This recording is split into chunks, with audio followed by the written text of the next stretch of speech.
All right, good morning, and welcome back to the Chandie Speaks podcast. It's your girl, Chandie.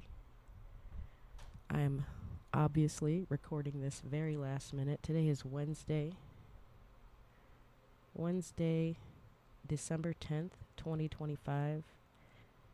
I typically record these on Tuesday nights, but I'll get into why I didn't do that here in a minute. I'm recording this today, Wednesday. And most of you are listening, but for those of you who are watching the video version of this, you can see that I'm not in my van. Good morning. I brewed some coffee this morning.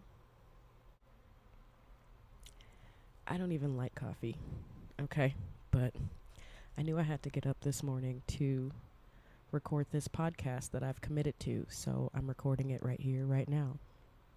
How's everyone doing? How's the week been? This is like my morning voice right here. This is my morning voice / radio personality voice. It's kind of seductive, you know.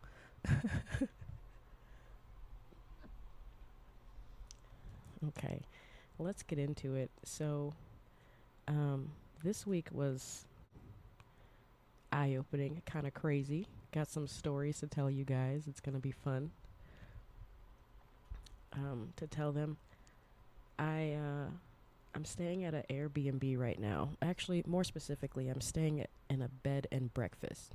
And bed and breakfast, it's basically what Airbnbs should be or what they could be, but, you know, they aren't because, well, at least most of them. Most of the Airbnbs that I've stayed in, they don't offer you a full-blown breakfast with your stay. It's just you get the room and you get what you signed up for, but I'm staying at a bed and breakfast right now. How's my sound quality? How do I sound? Yeah, it's a good good morning voice right here. This is Chandie, it's me. Yeah, so I got out of the food industry. For any of you who haven't been following along, all 15 of you. I got out of the food industry like a couple months back when I got here to beautiful Sedona, Arizona, and I switched industries. Now I'm in I call it the hotel business, the hospitality business. Basically, I work here. My boss is out of town. She is wonderful leader. I don't actually say that about many women who are in power or in leadership positions, but my boss is, I think, the last of a dying breed. She allowed me to stay in this room at the bed and breakfast while she was out of town. Also, we don't have, it's a slow week. It's the second week of December. Like 4 more weeks until 2026, y'all. Can you believe it? So we've been kind of, having an opportunity to, deep clean the place and yeah, while we don't have anyone checked in this room, I was granted the opportunity to experience real life, or not real life, experience how it is to be domesticated. I'm like re-domesticating myself. I've been in this Airbnb, I would say, is it Saturday? It's Wednesday right now. I've been in here for like 4 or 5 days, and not this room specifically. We have multiple rooms on the property that she manages, so I've basically just been following the bookings for the last 5 days. So this is the second room that I've been staying in these last few days, and it's been great. Like I'm remembering, like, don't get me wrong, I love doing van life. I chose that lifestyle. The hustle and just roughing it out, living minimalistically. But yeah, anyone who offers me an opportunity to take a hot shower and jump in a warm bed and scroll on Netflix and not have to drive to the nearest grocery store. I can just cook my food right here. I'm really grateful. I'm really blessed. It's been kind of fun, kind of re-domesticating myself. I'm trying to think of something like, so I'm also, I'm a housekeeper for the bed and breakfast. So I'm like staying in the room as if I were going to have to clean it. I do. She's like, you can stay in any room you want. You just got to make sure you clean it up. So I've been staying in the room as if, just very, tidy, I should say, because I know I'm going to clean up the room. I'm very grateful. It's nice. I have like a heater in here. These are like little small pleasures that I have that, van life has made me van life has strengthened me, has made me, a stronger person. And it's also made me sort of appreciate these little moments where I get to be in a house. Like I said, this morning I brewed some coffee. I used a coffee pot for the first time in a long time because I don't even really like coffee.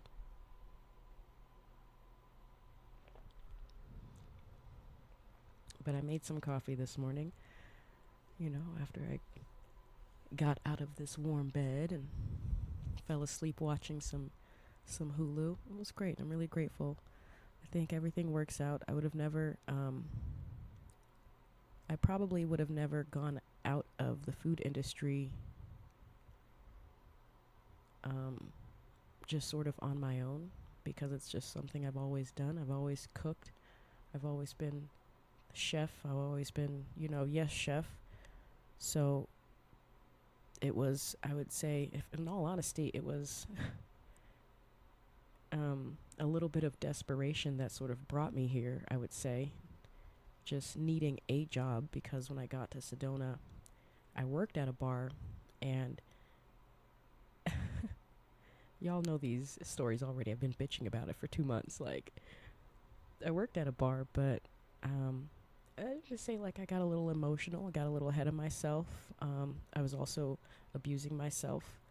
I got, free drinks at work every day that I worked. So it was very easily accessible for me to just get drunk every day. And yeah, for the first 2 months that I came back to Sedona, I've been drinking. I actually haven't had a drink as frequently. I haven't been drinking as frequently as since I left the bar. It was an emotional thing. I'll admit that right now. I quit my job because of some drama that was happening at the bar, and I got a little too ahead of myself thinking that I can get my job back at the Waffle House. So I traveled down to Phoenix and definitely got humbled. Waffle House was like, get the fuck out of here, respectfully. And then, that lady, that hobo crow that I met at the Waffle House ended up stealing my weed. So Phoenix left a bad taste in my mouth. I was only down there for 2 weeks. But yeah, after that, I came back up to Sedona and just desperately trying to find work, basically, because, the bills, they haven't stopped billing. Even if I'm unemployed or in between jobs, they haven't stopped billing. I would say it was like the longest time in a long time that I was involuntarily unemployed, in a very long time. And it was only a total of 3 weeks where I wasn't physically on anyone's payroll, which means that I had to wait another 2.5 weeks to get paid. So yeah, I went without, full disclosure, I went without an income between I would say all of November, like half of October and half of November. I was like living off of my savings. Filled out hundreds of applications on Indeed, Craigslist, all the job places online, hundreds. I'm not even exaggerating with that. And we're moving into a slow season here in Sedona, Arizona. If anyone knows about Sedona, Arizona, you know. but for those of you who don't know about Sedona, Arizona, it's a big retirement community, tourist town. Well, I'm remembering that it's a big tourist community, retirement community tourist town. So they like the warm weather. They like doing stuff outside. They like the red rocks and hiking, and their slow season sort of has been easing in, and the tourists have been going either back to their homes or just not going out as much because it's relatively cold for them. You know, it's Arizona, so I don't know how hot it gets in Sedona in the summertime because I've never been here for a summertime. But, you know, y'all know about Phoenix. They get over 120 degrees, like peak season, peak summer. So, you know, that's their busy season. So the start of the slow season, I was, like I said, I was desperate. I was like applying anywhere that would hire me. I applied at the most oddest of jobs, general labor jobs. I think I applied at the post office or something. Like, I applied places that, you know, I wouldn't have applied for had I been in a comfortable position in my field, which is food. Technically, I'm still in the same field, the hospitality field. It's just from a different angle. You know, so I'm really blessed. I'm really grateful that this bed and breakfast was, you know, just kind to me, and they welcomed me like family. I talked about it in my last episode. I spent Thanksgiving with them, you know, beautiful family, beautiful people, and I respect her. It's not many women in any industry who are in leadership positions who I respect. And I think a lot of it has to do with how she treats people, you know. You can get pretty far in life if you just show people the respect that you would want, and show people the respect that, whether they deserve it or not, it's like you treat people how you want to be treated, and, you know, just kind-hearted and mindful of the way you affect people with, you know, with what you do and what you say. So, yeah. And the kicker from all this, also, one of the kickers is, like, I'm getting paid exactly the same as I was getting paid at the bar, you know, which is still a pay cut from my catering chef position in Georgia. But really, I didn't lose anything except for like a month of actual work. So, blessing in disguise, I don't know. I'm just grateful to be here. Yeah, I woke up in the bed and I was like, I gotta record this podcast. And a part of me wanted to record this episode from my van, just to keep up the, you know, the theme of Chandie. Anyone who's been following along, I've been living in my van for 4 years.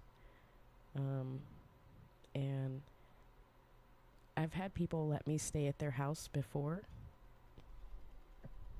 but I've always recorded these podcasts from the van.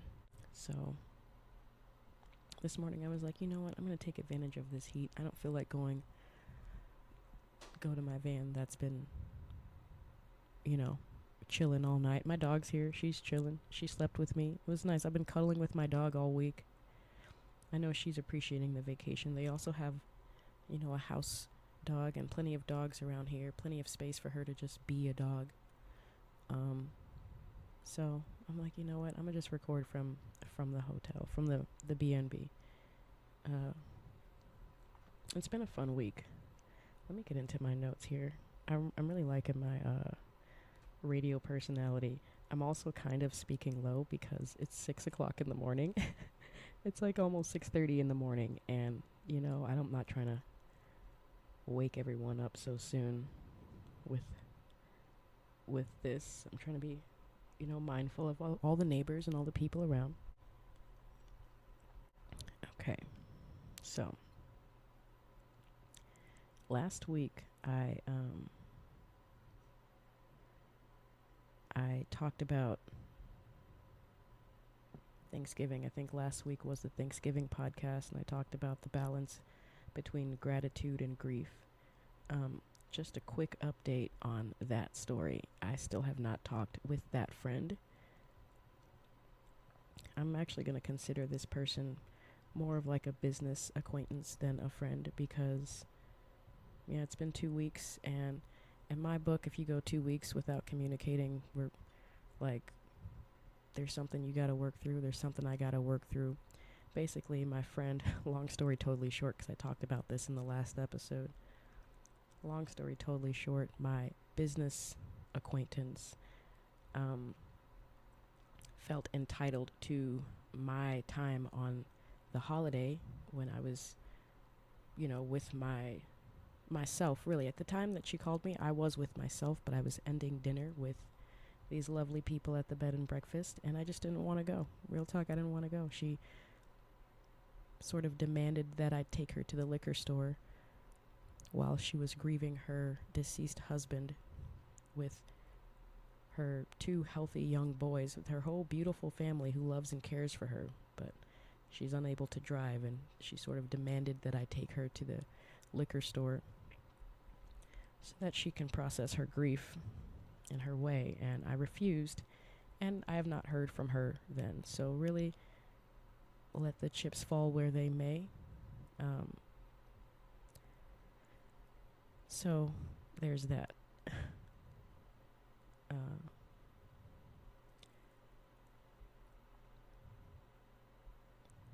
I don't even know if I have anything else to say about it, really. She did message me, and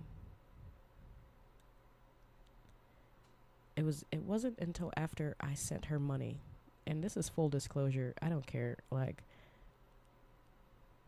this lady, bless her heart, during that time when I was unemployed, like the 3 weeks that I was unemployed, and like the month where I wasn't receiving any income, she did lend me some money. She lent me like $60, and I paid her back like Saturday. Yeah, the day that I got paid on Friday, and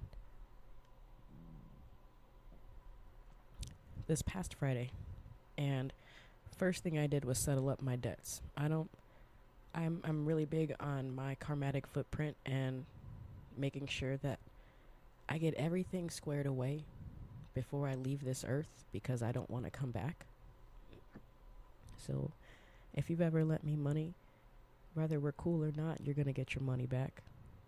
Unless part of my karmatic footprint, or unless it's part of your karma that I don't pay you back. But 99.9% of the time, I'm paying people back because of my karma, because I'm not trying to come back to this planet after, when I leave, when I die, and they're like, oh, you led a great life, except, you said you were going to pay this girl back and you never paid her back. I'd be damned if I hit to come back to this planet, if I have to come back over like $60. So immediately paid her back. Haven't heard a word from her.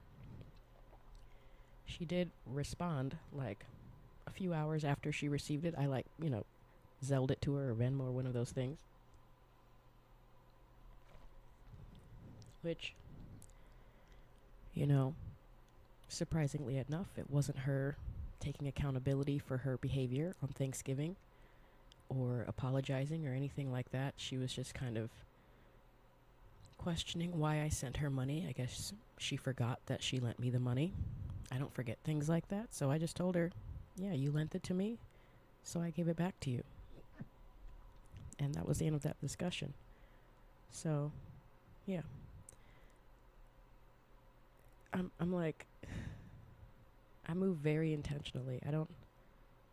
I could have literally been petty or not a woman of my word and just been maybe $60 richer right now. But right now I have no debts, physically, spiritually, in any realm, I have no debts, and I'm grateful, and I pride myself in that. Whatever she's got going on, maybe she'll figure that shit out soon, but I'm still going to be here living my life with intention. So there is that. We're coming up on the solstice, you guys. It's the 10th right now. The solstice is in 11 days, less than 2 weeks away. And this was my first time doing a podcast. Like, I started this podcast in April. I've been doing Vanlife diaries. I know some of you are from my YouTube channel, Chandie Speaks. And I've been doing Vanlife diaries, I'd say, for a consistent 2 years. Almost half of the time that I've lived in the van, I've been recording myself from the van about what I'm doing. And so this is the first year where I'm doing a podcast instead of that.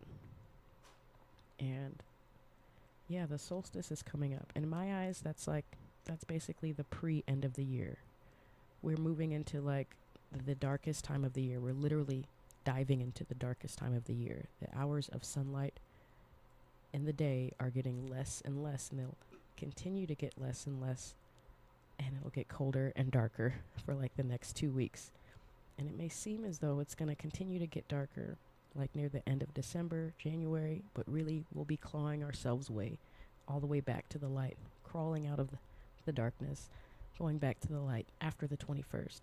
So for me, I'm really big on, like I said, moving with intention.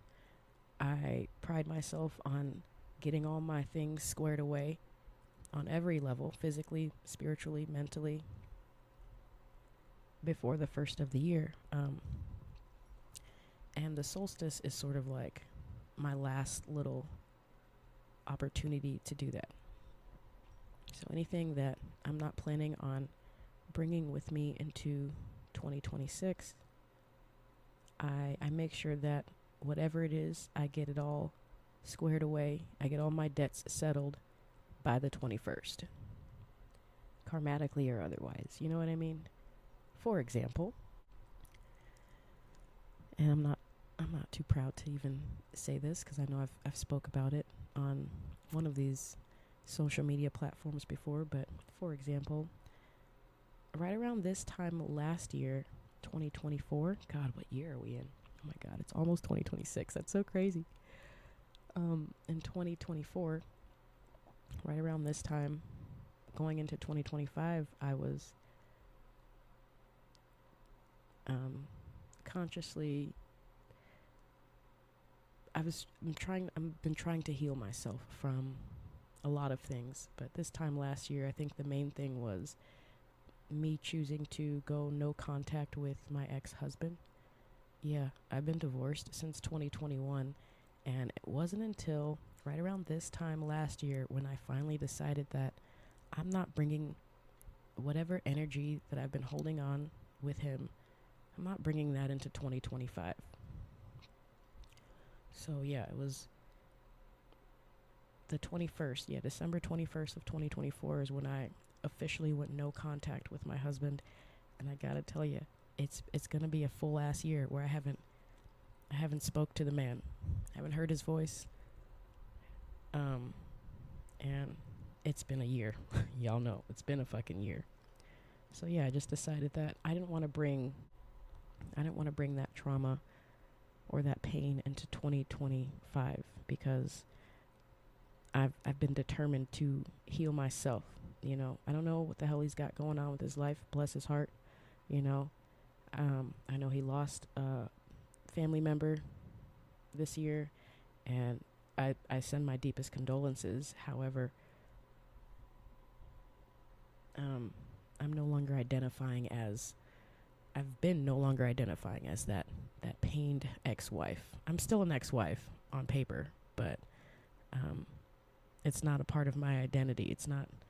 I'm not holding on to anything. I feel like this was my year of completely letting go of my failed marriage. And I've never been better, really. Maybe I have, but I feel like I'm moving in the right direction towards the bigger picture of my karmatic footprint. Like if I get to the pearly gates and God was like, you did everything right except you kept talking to your ex, I'd be like, that would really piss me off. If I had the power and the courage to move forward and grow, and I chose to stay in pain. And so, yeah, this is me trying to not come back to this planet. I think that's probably like my main motivation for most things that I do is like, does this align to my highest self? Does this align to my greatest self? Is this in alignment with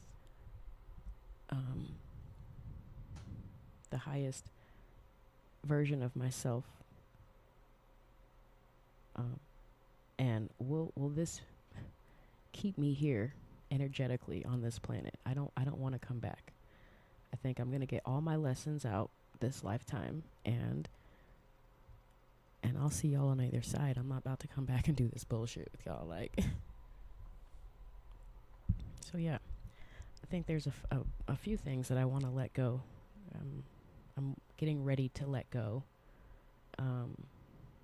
Preparing myself in all the ways to release and propel myself to the next level, whatever that level is, or wherever that level may take me. I'm trying to get there. I'm not trying to go backwards. So, another thing that I do that is, I kind of do this with every cycle, every womanly cycle, but more specifically, I do this every season. Like every 3 months or so, I do a deep cleaning in my van. So this past week, I cleaned up, I think I'm like maybe 60% done. Like, I'm giving myself until the solstice. I did like 60% of my van, I did a deep clean. Got rid of a bunch of stuff, dusted all the fucking dog hair. So much dog hair. I think I might actually vacuum it out and do another deep cleaning. That was like the pre-deep cleaning. I still got like maybe the back half to do, and the rugs. I got a new rug, you guys.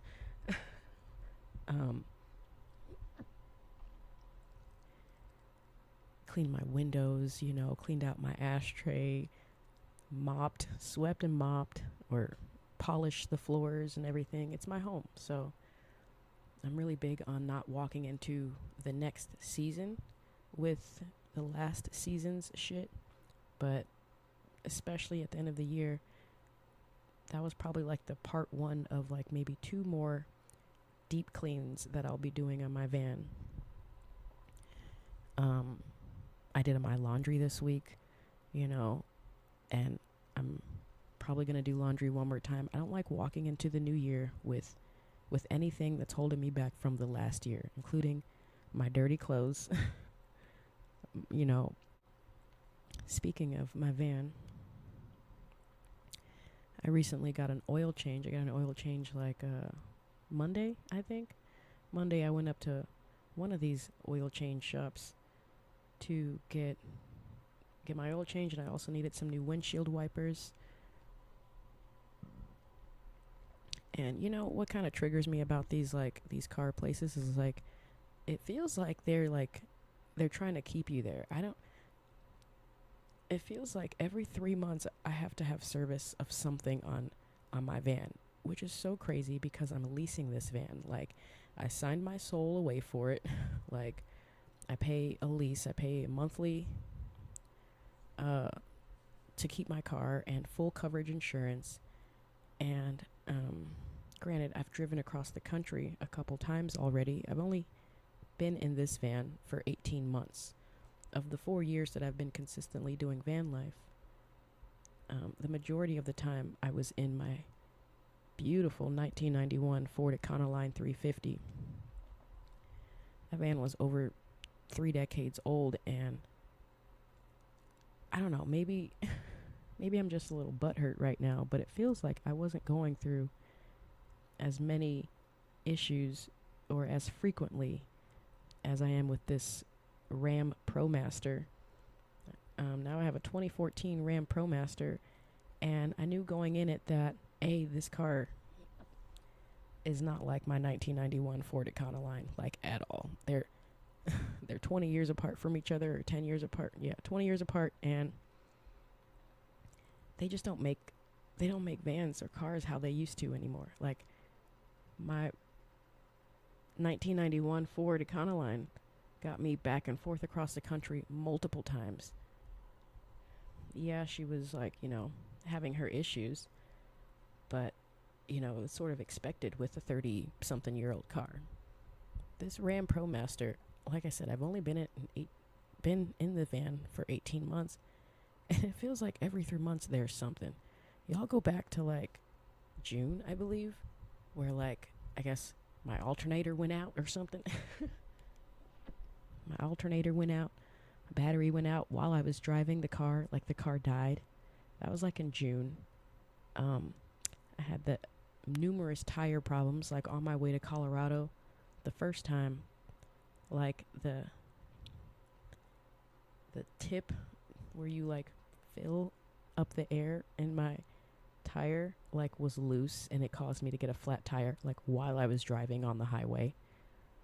As soon as I got to Sedona, I had to replace 2 tires. My front 2 tires apparently were, like, the wrong weight capacity. So I just got that squared away. That's $430 or something like that, just to my tires in the last couple weeks. And then get this. I go to get an oil change a couple days ago, and they tell me that I got a leak in my transmission.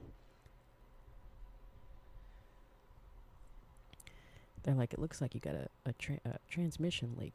And, in all fairness, I did do a little research about the Ram ProMaster before I signed on the dotted line.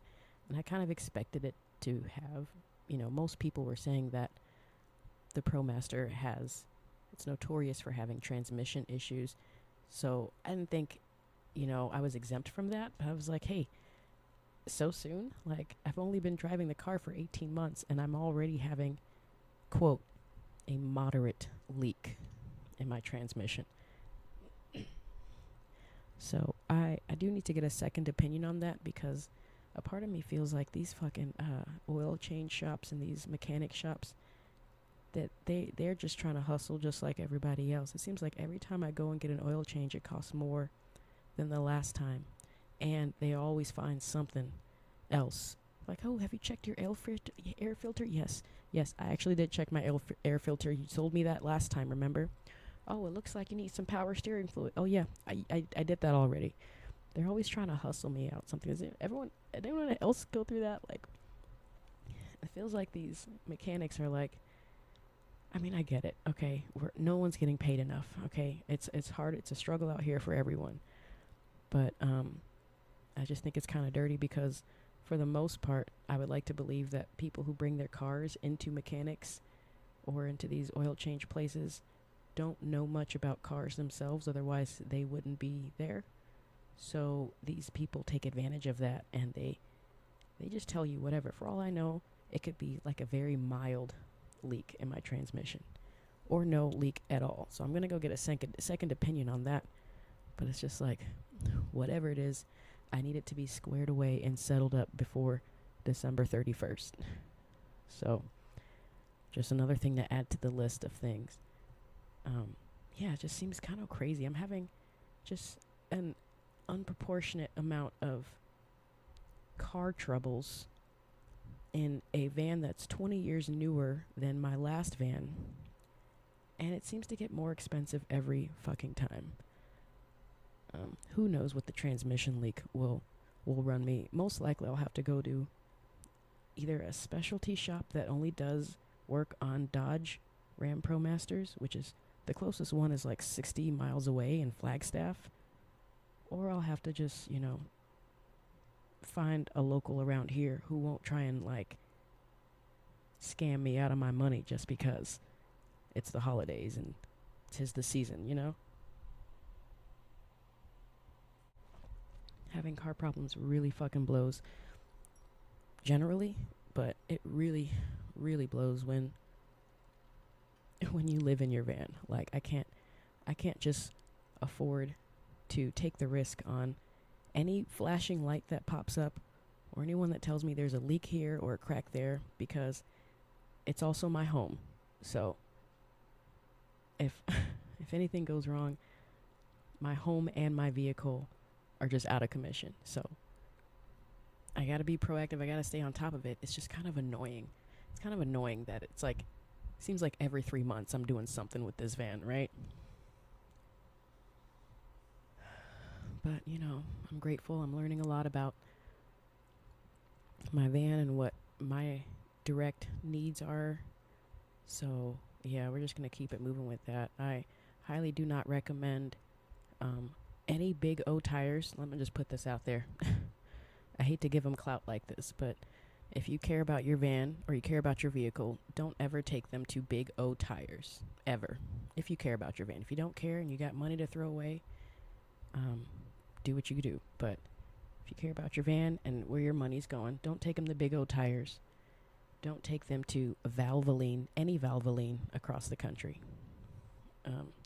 There's one more. I'll think about it later. But yeah, these people are trying to just get all they can get. It's kind of a slimy little business that I sort of signed up for when I got into this van. So I expected it to an extent. I just, you know, I'm not trying to drop thousands of dollars on anything on this van. I shouldn't be dropping any amount of money, crazy amount of money, on a van that I'm still paying for, that I've barely been driving for 18 months.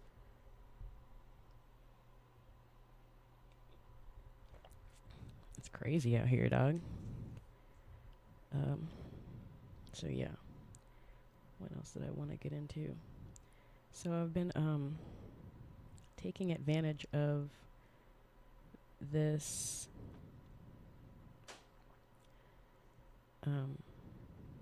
cable, not really cable, but the TV that's in the Airbnb, and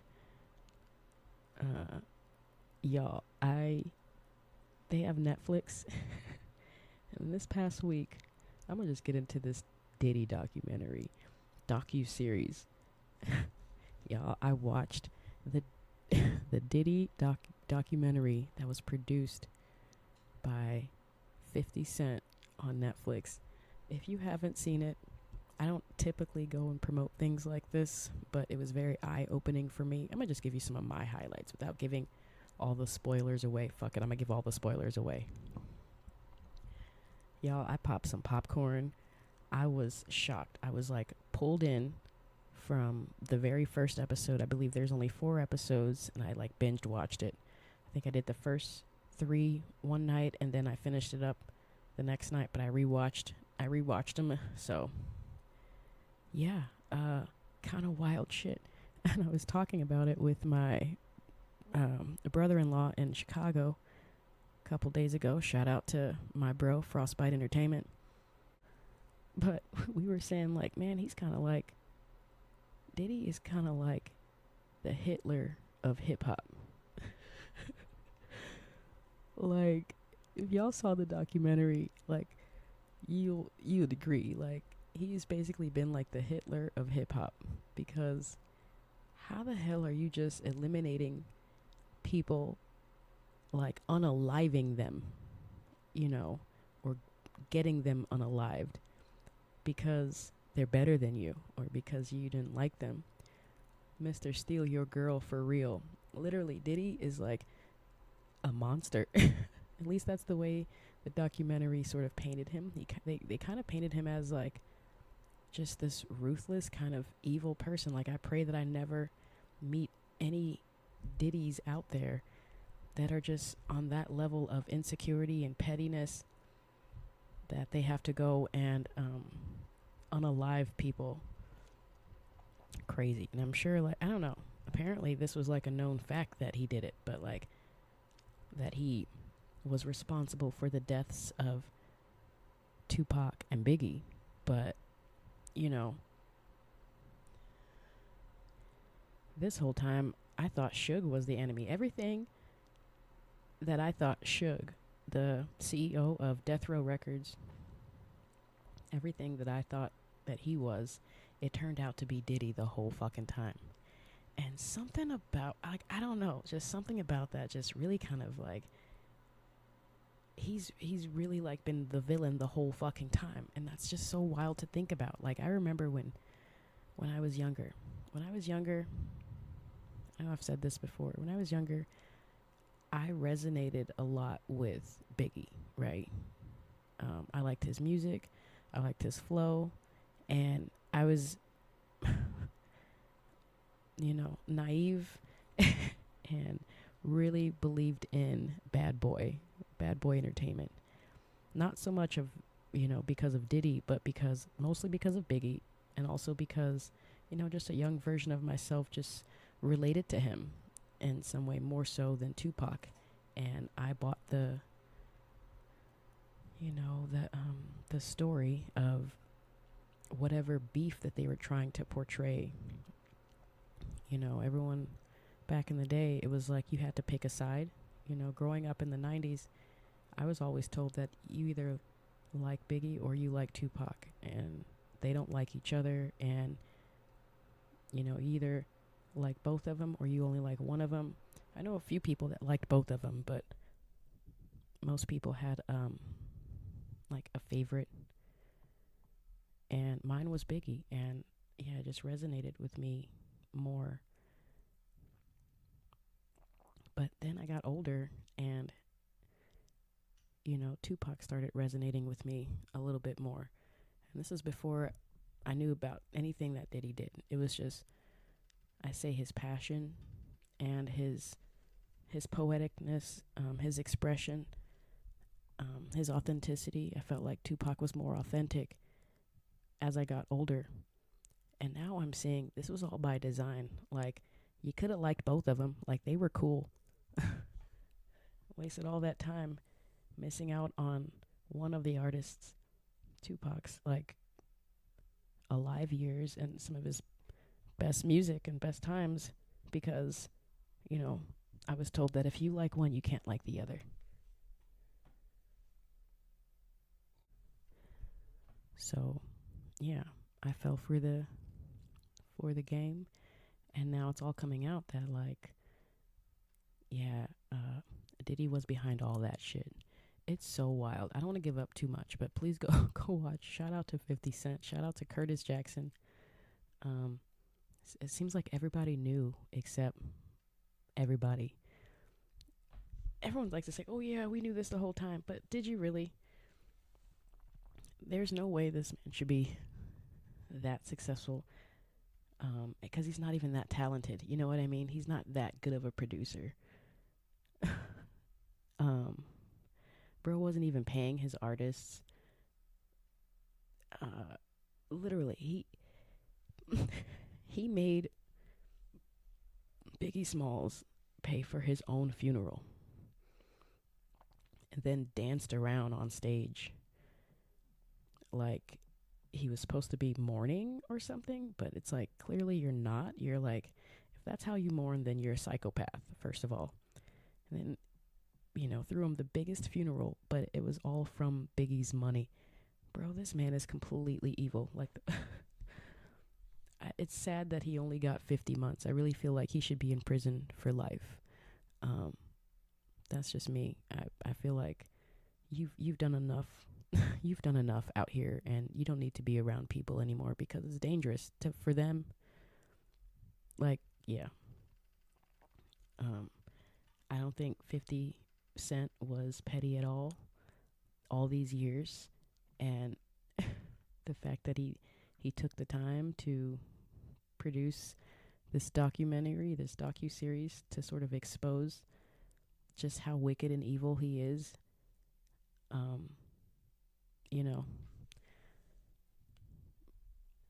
I respect that, and it just made me shed a light on, like, why are we worshiping these people anyway? Why are we giving so much of our energy to these celebrities? He said, she said, well, they did this, well, he did that. Like, none of these motherfuckers are paying my bills, okay? It's entertaining, but it's also some dark shit that I don't really even need to be a part of. That Diddy documentary was crazy. Was fucking crazy. I also, do I sound okay? I also, there's another show. It's actually on Hulu that I went back in the light of watching the Diddy documentary because, you know, it taught me a lot about just the way people behave in these kind of situations, you know, when they have this fame and recognition. So I looked up, y'all don't judge me, I looked up on Hulu The Flavor of Love. I'm going to go and talk about that for a quick second. The Flavor of Love. Completely ignorant show. Okay, let's just start off by saying, like, I had no business watching it. I'm going to say I watched it. I've been watching it for science. I'm rewatching it. Maybe I don't actually remember watching the third season. I definitely remember growing up as a kid watching The Flavor of Love. First 2 seasons and then the little spin-off shows that they did. But this is my first time going out of my way to find The Flavor of Love just to see just the different time that we were living in. I think it premiered in 2009, if I'm not mistaken. And yeah, it was a very different time. It kind of sort of shed light on the behavior that men and women sort of, you know, how they act around each other when, I don't know, it shed light on a few things. Like, you have, okay, so Flavor of Love, for anyone who's been under a rock, it's a show where the most physically unattractive rapper of probably all time, I can't name a more physically unattractive entertainer in the music industry. Even 𝗙𝗪𝗪𝗀𝗀 was probably higher on the list, in my opinion. Rest in peace, 𝗙𝗪𝗪𝗀𝗀. I think Flavor Flav, respectfully, is like universally, most people can most likely agree that Flavor Flav is the most like visually unappealing person in the music industry, like of all time. I can't think of anyone who's less visual, like who's more unattractive physically. But what makes Flavor Flav attractive to these hundreds of women who audition for the show is the fact that he's famous and that he's rich. That's basically it. You know, good, you know, I'm not trying to come down on Flav. I'm just trying to be realistic right now. Like, good for him for finding something that works for him. You know, he knows he's unattractive, but he also knows that he's famous, rich, funny, and that he can literally have any woman that he wants. But, you know, I'm sure he's aware that they're calling it love, but it's really like nothing about love, not true love. Just evidently from these shows, you know. Cool. He found something and he's running with it. He's like, oh yeah, I'm ugly, but I'm fucking rich. So let's have all these women compete for me. And he did it 3 different times on 3 seasons. And that's just, it was entertaining. It was thoroughly entertaining. I'll tell you that much. And I'm looking at these women on the show. It's a different time back then in the early 2000s. Literally, women are on camera sending in audition tapes to be on the show to get picked by the most physically unattractive man probably of all time. And they are showing all of their goods. They are literally saying, pick me. Literally. The show should just be called Flavor Pick Me. And I'm not coming down on pick me. I believe in some way everyone wants to get picked. But it's just like the culture that, like, it was more acceptable back then to be a woman who was wanting to get picked by someone like Flavor Flav. Or even men in general, because yeah, they were all like showing off their skin. Like, that's that's just another Tuesday for them to go and want to get picked by someone who they are not physically attracted to. It's a really weird time to be alive. Yeah, so I've been watching that. I've been binge watching that, mostly for science, but like I said, it's also thoroughly entertaining. Just the lengths that women were going to. There's 20 women who were like competing, and it's out of like hundreds of women all over the country. And yeah, it's just so wild because like everyone knows that they are only attracted to him because of the power that he has, not because of any physical attraction or any kind of chemistry or anything. It's like the lowest form of being starstruck, right?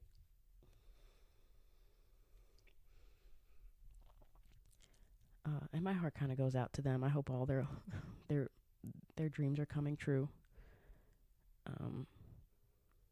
But yeah, it helped me think about all the Flavor Flavs in my life. Am I getting into this right now? It helped me think about all the Flavor Flavs in my life who I've been competing for, either, consciously or unconsciously competing for just their attention, right? I think we as women do that a lot to each other. One of the sad things to see on that show was just how the women were treating each other more so than how they were treating themselves. I mean, I get like the biological part. You're a woman, you're beautiful, you God gave you this and that, and use it however you want to use it. But the way that they were treating each other on the show is very, very telling of just the state of where we are, I think, in general, with like dating and men and women. It's like everyone can universally say that Flavor Flav is not attractive, yet these women are tearing each other down, going behind each other's back and talking about them, playing nice in their face, and then doing sabotage behind their back, and calling each other names, bullying, a lot of bullying going on the show. And it's very telling of them. More so, I feel like a lot of these women have been conditioned to believe or to behave that way, and also a lot of them are insecure. They must be insecure, because it's one thing to like find a man attractive. I get it. It's a reality show, or it's a competition. You're supposed to in some way have some kind of level of competitiveness, but there needs to, I don't know, I feel like there was lacking. The show lacks a lot of class, and like I said, it's very telling of the way that we treat each other now. Like we kind of we act certain ways whenever power enters the room around each other. Like you put two women, or more than two women, a group of women in a room with a powerful man, and then somehow, some way, these women will start competing with each other for that man, either his approval or his attention. Very pick-me energy, and tearing each other down in the process. And in the end, they don't even get picked. And that's the crazy part. Like all these women that were competing for him tore each other down in the process and still didn't come out being picked. So you kind of did like a double disservice to yourself and to the sisterhood. Not saying that I believe in the sisterhood, but the womanhood. Like, women not sticking together. Women don't know how to stick together, it seems like, especially when power enters the room. When power enters the chat in the masculine form, women get all cutthroat. They get really mean and just tearing each other down. And it's kind of sad to see, but like I said, it was somewhat entertaining. It was a science experiment for sure.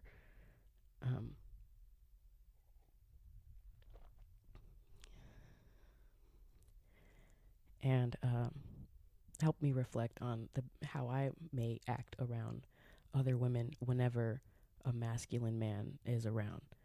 And I like to believe that I'm not really surrounded by that many masculine men these days. Let's just be real.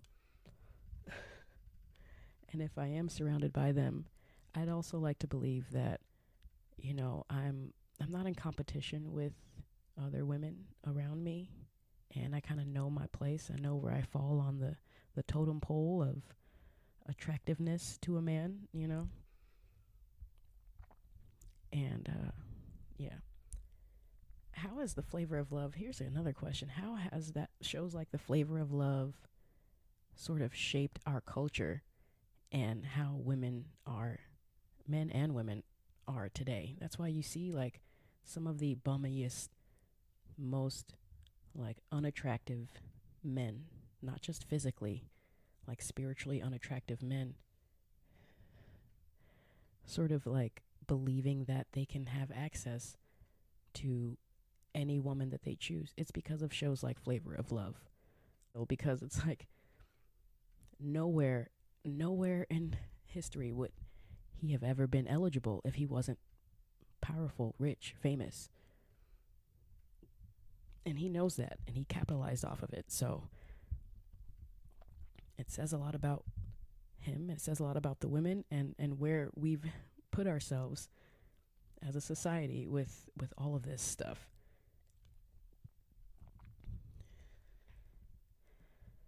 It's kind of wild. Okay. Is that all I wanted to talk about with that? I had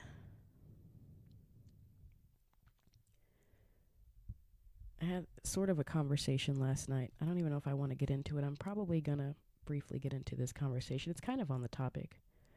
I wrote down in my notes how women need men, but women don't want to accept it. Hold on. Let me go use the bathroom. Hold on. I had sort of an eye-opening moment last night. I don't even know if I really should get into it, but you know, I'm not one to hold back, and you know, this may be entertaining for some people. Maybe a future version of myself can sit back and just have a good laugh. But for the last 2 weeks, I had been, and I'm actually chopping it up to like, you know, maybe it's just not meant to be, because I had plans on having a guest star on my show, and this guest star just happened to be of the male gender. I'm not going to say who he is or what, but long story totally short, we had planned to record a podcast last week. We actually did record the podcast last week for the Thanksgiving week, and the microphones weren't hooked up. Like, we did a whole hour podcast, and we had technical difficulties. Great conversation, but at the same time, maybe it wasn't meant to be heard by the masses or by the public. So maybe it was a blessing in disguise that the microphones were not turned on. Rookie mistake right there. Rookie move. How are you going to record a podcast and not even do a mic check? So that didn't work out. So I ended up, you know, recording a very short Thanksgiving episode about grieving and gratitude. So we decided to give it another go this week. And like I said, I'm chopping it up to it's just not meant to be. I feel like this is me spiritually letting go of whatever it could have been. Like I said, I'm not walking into the next year with anything that's weighing me down. And I think a part of what was weighing me down was just the dynamic of our relationship to begin with, you know? This person I consider, you know, on the masculine scale, pretty masculine. Let's just say that. I'd say very masculine as far as spiritually, emotionally, and physically. He's an attractive person. And you guys know how I feel about men and women being friends. I don't believe that men and women can be friends. I I'll die on that hill. I do not care what anyone says. One way or another, it will turn into some kind of sexual or physical relationship. People have needs, you know, men are human, women are human. That's just biology. I get it. But I think that was just a sign, the fact that we did not get to record last night because of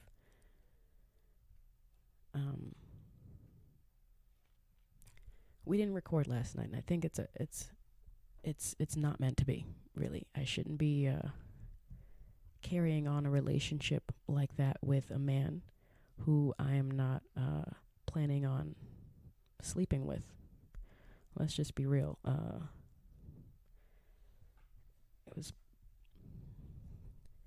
I'd like to believe that, you know, it could have been a platonic relationship or a business relationship at the very least, you know, and maybe in the future down the line after I've processed some more and healed some more. But as of right now, it doesn't feel like it feels like if I keep going on, then I'll be leading this man on. Because I don't want to have any kind of sexual relationship with him. However, that's kind of where it leads to. I don't have any relationships with men. I have my sexual soulmate, and he's the only partner, quote, that I have. And any other man in my life is you're a business acquaintance. I don't believe that we're friends, because one way or another you'll want to sleep with me. So last night was one of those situations where I had to make a choice. I went to go over to record the podcast with this platonic business attractive masculine person, and you know, he kind of put me in my place a little bit about like where this will be heading. You know, if we need to get to this point, we have to cover these other points before we can get to that point. And yes, there's a small unhealed part of myself that was not ready to confront the things that are holding me back from maintaining a platonic relationship with an attractive masculine man like himself. So I opted out, and this is like the vague, super vague version of it. But anyway, one of the topics that he said, and I'm paraphrasing, super paraphrasing. I believe that women can learn a lot from men. A healed woman can learn a lot from a healed man. The thing is, there's something that it's inside of me specifically that is keeping me from receiving the knowledge that I need to propel myself to the next level. I think one of them is just accepting, and women are not going to like this, accepting that we as women need a man. If you're a powerful woman, you need a powerful man to become your fullest potential. And I've sort of halfway discovered this and kind of getting around to accepting it right now. Like, there's a part of me that's just stubbornly not trying to accept the fact that, yeah, I may be great. I may be paying all my bills, doing my life, living my life the best way. But there's a part of me that doesn't want to accept the fact that in order for me to get to the next level, it would require me to maintain some kind of professional relationship at the very least with a man. Like, I believe that men benefit physically from women, but women more so benefit spiritually and emotionally from men. It's hard for me to even say it out right now, like, because I've been unattached to a man since I got divorced. So, you know, a part of my whole personality is just being this independent, you know, strong woman, all on my own, in my own right. But I'm aware, or at least now I'm sort of coming to be aware and accept the fact that, yeah, in order for me to get to the next level, I'm going to need to involve a man in some kind of way. Does that make sense? Like, I feel like I'm not the only one either. I feel like most women don't want to accept that. Like, it seems to me like the patriarchy was just something that a bunch of women who hated men sort of came up with. Now, and I've said this before, I'll say it again, I don't hate men. I don't believe men and women can be friends, and I don't have any relationships with any men right now, but I don't hate men, okay? The masculine men, I love them. And a part of me kind of believes like the patriarchy was less about men trying to get power over women and more about women who didn't want to submit to a man, accept the fact that they had to submit to a man. Is that weird? Like, I feel like the patriarchy is just like a bunch of women who just hated men, hated the fact that men are the key. I know women don't like hearing this. I had a hard time hearing it, but accepting, like, whether you have a hard time or hearing it or not doesn't mean that it's not true. That's all I'm saying. So I've said before, like, women are the gatekeepers of sex. Well, this male friend opened my eyes and told me, like, yeah, women are the gatekeepers, but men hold the key. When you think about it, you can't open the gate without the key. And women have a hard time accepting the fact that they would require a man for the key to open up to the next level. So yeah, I know a part of me is sort of coming around to that right now, just because I've been flying solo. I've been doing my own thing, and still always in the back of my head, I know that there's something that I'm missing, and has nothing to do with being attached to a man, but I feel like there's something that I need to learn from a man, a masculine man, in order to get myself to the next level. And that's just kind of what it is. That's just kind of like biology, it feels like. So I don't, yeah, anyone who's man-hating, I feel like that's the only reason why the patriarchy even exists, is because women kind of just can't stand the fact that men are stronger. I'm not saying that they're better, but they are physically stronger. And that's just kind of how it is. And women, we can't do everything. Maybe a part of me can't accept the fact that, I know I'm a fearless baddie and I can do anything I put my mind to, but I know I have to know and accept my limits as a woman. And I know that I can't do everything because I'm not a man. Isn't that crazy? I'm not hating on women. I'm not hating on men. I'm just trying to keep it real.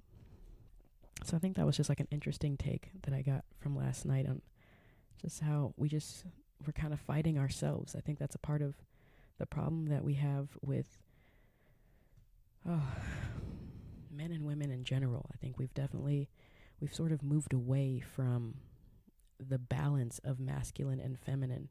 As much as we like to like tote our horn and be like, yeah, we're better than we were, women can get jobs, good for you. Women can get jobs and they can vote and they can be in positions of power.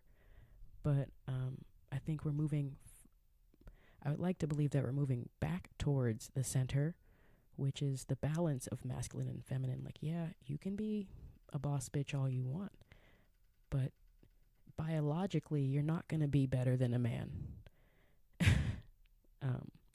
And it would be in the most healed woman's best interest to, at the very least, like, be nice to the motherfuckers, so that you can get where you need to go.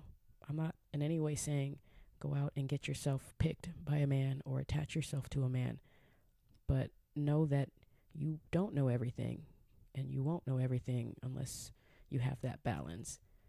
And it's not about I think it's less about them and more about us. Like, a man doesn't need, in my opinion, he doesn't need a woman to become the best version of himself. I think it's the cause or the effect. Like, him becoming the best version of himself on his own is what will attract the woman to him, but it doesn't work the other way around. You feel me?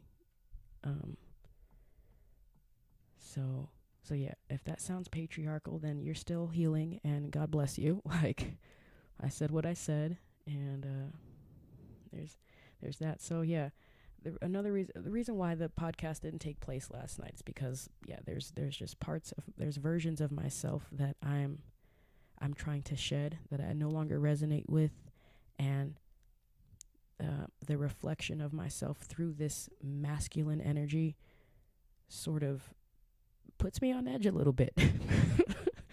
It brings it out of me, and it makes me honestly look at myself and all the steps that I'm taking and how I'm living my life, which I believe is a good thing. You know, it's a good thing when you, as a woman, are surrounded by a masculine man who's so in his masculine, fully formed masculine, that just the presence alone helps you see your blind spots, you know, recognize where you may not be your best at. So it's all love, but I don't think I'm about to have this guy on the show anytime soon until I handle that shit. You know what I mean? I need to step into just a better, healthier version of myself before I can feel comfortable enough doing that. But yeah, that was me kind of bearing my soul. I've already been talking for a little bit. What else did I want to talk about before I get on out of here, you guys? I hope you guys are really liking my radio personality voice this week. I like it. I'm going to go into, last but not least, I had a friend, and this is a legitimate friend. Speaking of male friends, right? A legitimate friend. He's a younger one. I'm going to give you a little backstory on this guy because maybe in the future he may come on to the show. But little background on this guy. I was in Cottonwood, Arizona. Sometime in 2022, I believe. This is going to be a hobo story, you guys.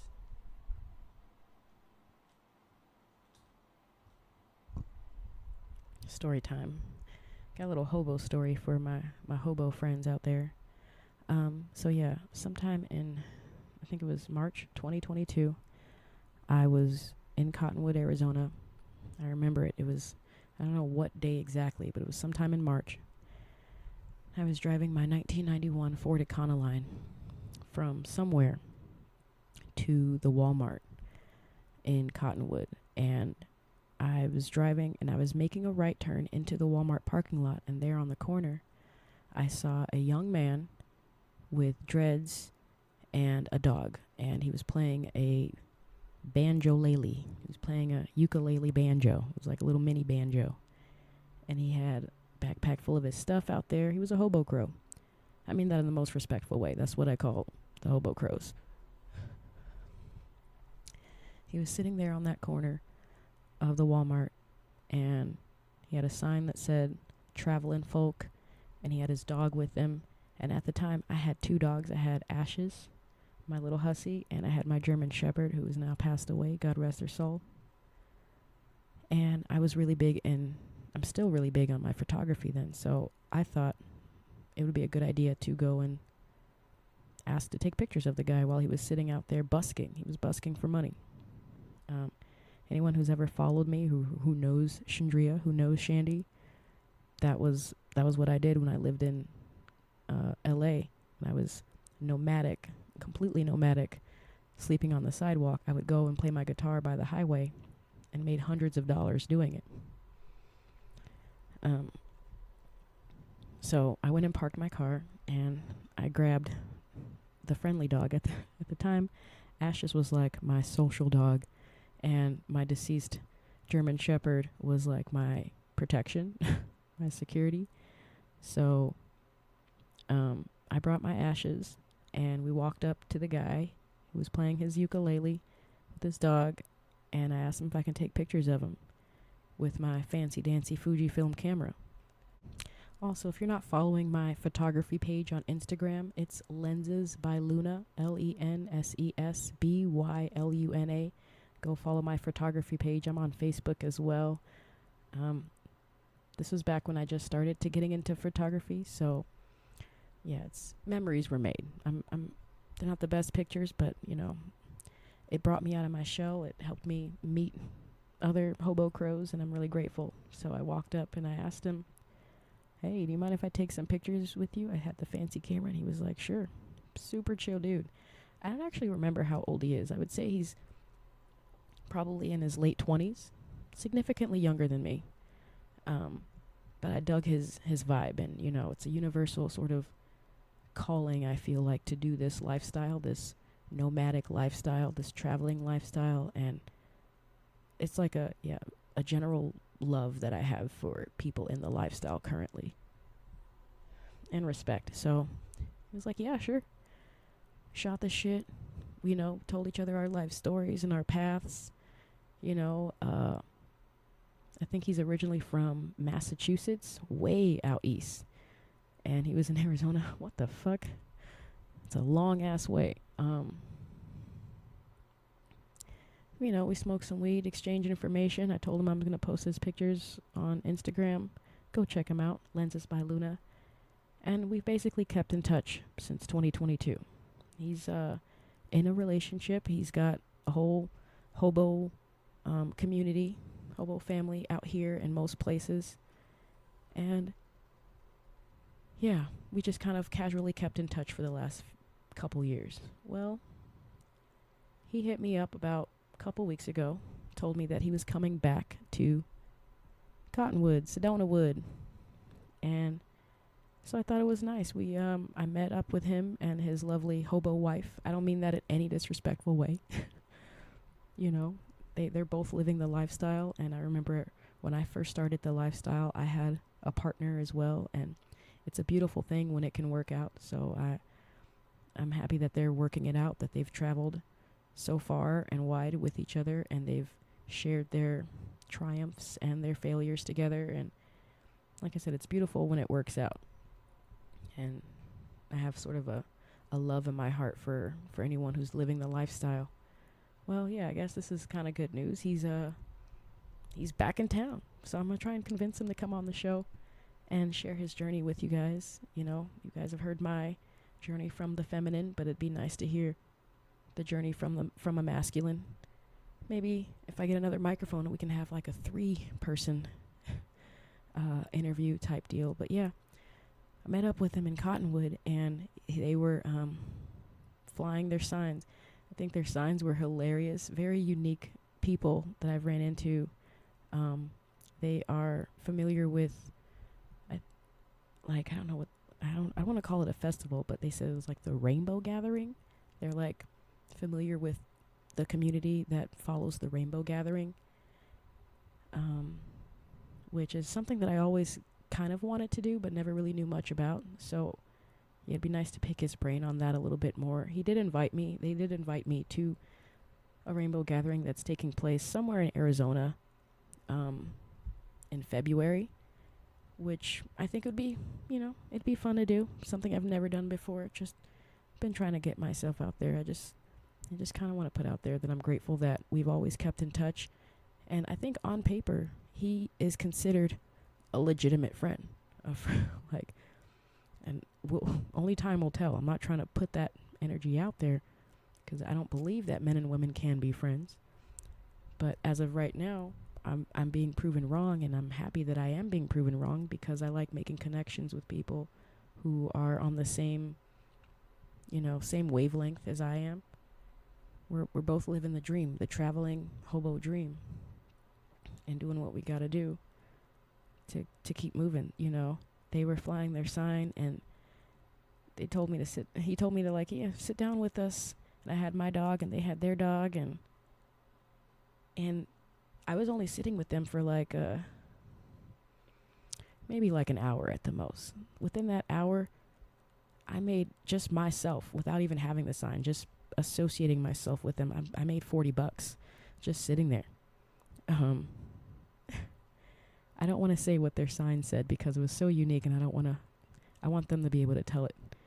But their sign was so unique enough that I was actually super surprised. I'm normally not the person for my journey, I've never sat on the corner or sat anywhere with just a sign and expecting people to give me money, even though people do it. I've never done it. I still have my signs from when I did hold a sign, but I wasn't actually holding that sign. I was sitting next to the sign while I was playing my guitar. Anytime that I've received money from a sign, I was also playing my guitar. So in my head, that was me working for my money, which in a way is just kind of a programming, that I'm trying to, deprogram myself. Because in a way, I'm sort of saying, like, hey, if you can't offer a service or you can't be useful, then you don't deserve to live. You know what I'm saying? Like, that's capitalism. That's what we're at right now, where we feel bad, or we're told that we should feel bad about receiving something for nothing. Not really knowing that our existence in it of itself is something worth living for.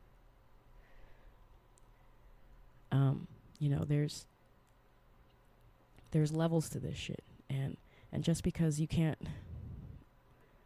go out and work doesn't mean you don't deserve to live. You know what I mean? So it was different for me just sitting there and people giving me money. But it did feel good.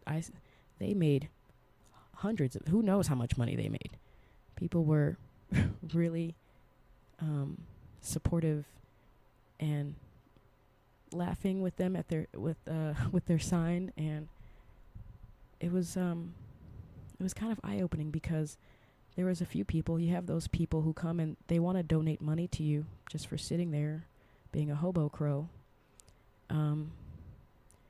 and they want to give you like a word, like the word. A lot of religious people trying to give you words of wisdom and motivation. And sitting there within that short period of time, I realized that, I needed those words. Like, before I put myself down on that corner, I would have never heard these powerful words from these people, motivating, spiritual encouragement.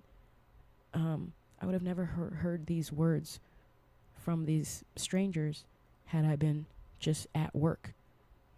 People don't go out of their way to give, people like me advice if they see me at work. You know what I mean?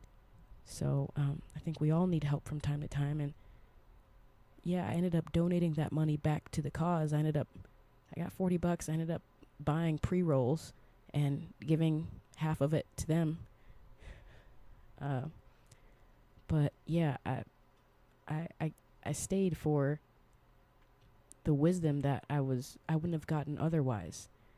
People, like I said, they don't go out of their way to give people who are seemingly okay any advice, or it just hits different. One of the guys actually like prayed with us, and I almost started crying. So yeah, I really hope they get to come on the show at some point, and that we stay in touch, and that my connections continue to grow, and maybe I'll get a chance to go to the Rainbow Gathering here in a few months. I'm still trying to go to Costa Rica, delusionally trying to go to Costa Rica. But hey, that's a possibility. I think I've been talking for a long time right now, though. Shout out to the hobo community in Cottonwood, Arizona. Shout out to all the people who came and, gave their positive words. I also see, like, there was two dogs. There was my dog, Ash's, and their dog, and I think maybe the dogs had something to do with it. Shout out to the people who just want to see people carry on and take care of themselves. And some people may need a little help, from time to time, including myself. I need help often, but, I've been sort of programmed to not ask for help, to just sort of suffer in silence and then just get through it because no one's going to take care of you. But, that little experience sort of reminded me of back when I was actually out there. People will help you. Like, I have faith in humanity because of this lifestyle. And I literally am living the dream, and I wouldn't change it for anything. Because it's helped me, just get back to me and get back to the people who need people like me. I think I'm going to end it on that, right? Get off my little soapbox. Because, I want to help everybody. But I want to really help the system that puts people in those situations. And I don't know how to do that other than just being myself and being the living example of what I want to see in the world. And I believe this particular hobo crow from Massachusetts and his beautiful hobo wife, they're one of the good ones. Okay, well, that'll be all. Go ahead and email me at 𝗨𝗫𝗎𝗫𝗀𝗡𝗏.com, 𝗨𝗫𝗨𝗫𝗎𝗫𝗀𝒠@gmail.com. Thank you all for listening. Email me if you are just wanting to shoot the shit, talk about your life experiences. I can read it on air. We can get you on the show. I'm in the northern Arizona area. Also, follow me on Spotify. Ooh, let me just wrap it up with this, because I got my Spotify Wrapped this year, for the year. And this year was a little different because this is the first year that I have a Spotify Wrapped for my podcast. This is the first year I'm doing the podcast. And I don't care if people are hating on me. Obviously, if you're listening to this podcast from Spotify, then you don't really care about whatever drama they got going on. But a lot of people who didn't pay for the premium or refused to listen to Spotify, they were talking shit. But either way, I'm on Spotify. I love it. Whatever the fuck they got going on, none of my business. But I got my Spotify Wrapped for this year. And I'm just going to read a few highlights from my podcast, which I had written here somewhere, but basically it says that I'm the top 10 podcast for 15 people. 15 people have the Chandie Speaks podcast in their top 10 podcasts worldwide. And shout out to all 15 of you people who have me in your top 10 podcast. I also had another, what was the other highlight? It was a binge watching. Hold on, it's loading right now.